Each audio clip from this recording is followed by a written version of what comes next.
জ্যৈষ্ঠের তপ্ততায় স্তব্ধ দুপুরে নেতিয়ে পড়া বনলতার পাশে পিচ ঢালা পথের উপর তুমি জীবন্ত সজীব।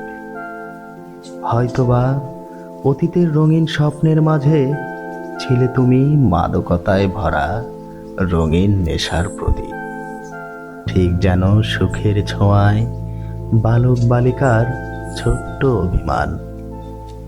অথবা কোনো এক রাজবাড়ির আঙিনায় বেজেছিল তোমার নূপুর, কিংবা জলসাঘরের এক কোণে পড়েছিল তোমার সুগন্ধে ভরা লাল ওড়নাখানি।